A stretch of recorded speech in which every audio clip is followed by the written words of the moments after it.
आकाशवाणी इम्फाल मोइरांगथेम इबेहाइबिना पाउ पाजरी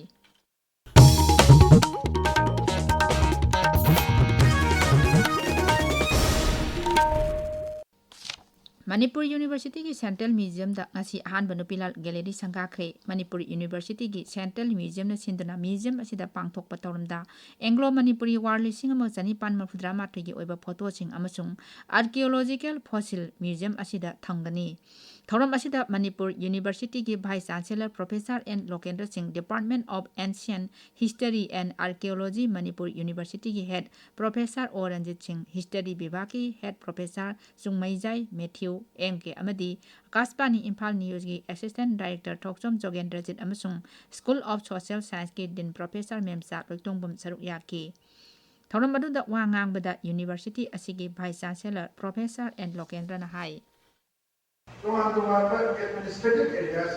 museum से आंका museum दा Indian tourist system से सागरनगर के दौरा भारत की सफर पंखाला हमारी Laiba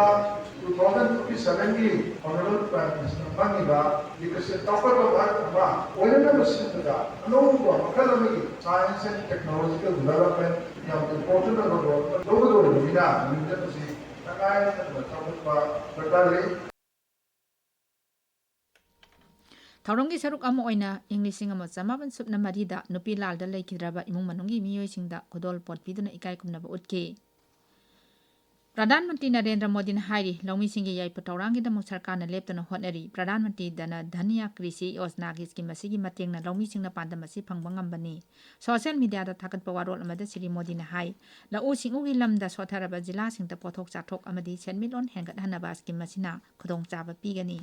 Mantri Mandal ki mifam na Pradhan Mantri dana dhaniya krisi yojna asi lakatauri ba chahi taruk asida jila chamada khudong chaba si pigani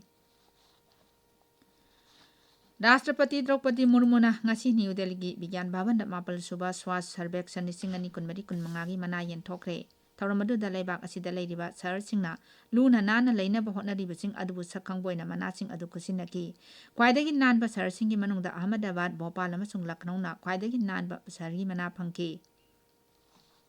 Tha asigi kunmathoi haugadawriba sangsat ki nongjo mifam mangoinana sarkarna rajniti dol punamaki mifam ama lakliba nomaijing namitta kauri mifam asida sarkarna sangsat ki sabha animaki mifam asoi angam thoktana ingna tapna chathaba yanaba rajniti dol singda mateng pangbina ba haijagani sangsat ki nongjo mifam athang thagi kunmathoi phawa chathagani Unique Identification Authority of India na Aadhaar database sing asumba sing ngak na thamnaba pandamda leikidraba miyoi sing Aadhaar number deactivate tawbagi thabak paikatle Thaurang asigi makhada UIDAI na Registrar General of India ka khusamna duna leikidraba miyoi koti ama lak yankhi mangagi record lokhatuna Aadhaar deactivate tawgadawri Kendra ki Electronics amasung Information Technology Mantralayana na thokpa cherol amada hai Registrar General of India na UIDAI da Rajya amasung Union Territory kunmarigi asiba miyoi koti ama lak yankhi mangagi record pikhatkre hari masi civil registration sijinaragani hari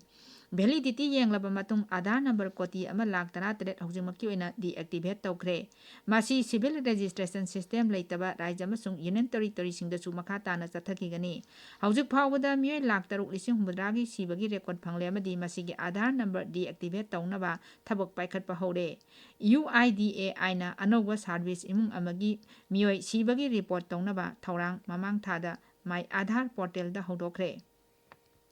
Indian Army na ngasi nongpok thangba Ladakh da Akash Prime koba Air Defense System mai pak na ngasi sangyeng tawkhre naminini chathakiba sangyeng adu Army Air Defense amasung Defense Research and Development Organization gi senior official Singapore pangthokibani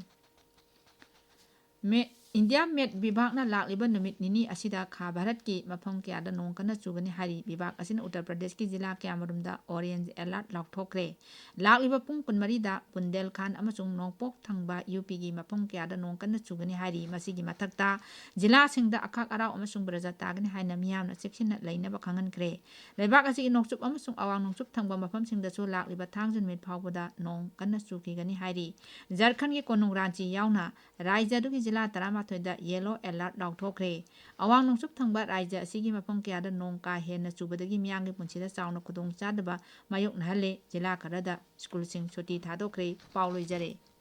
ꯍꯥꯏꯔꯤ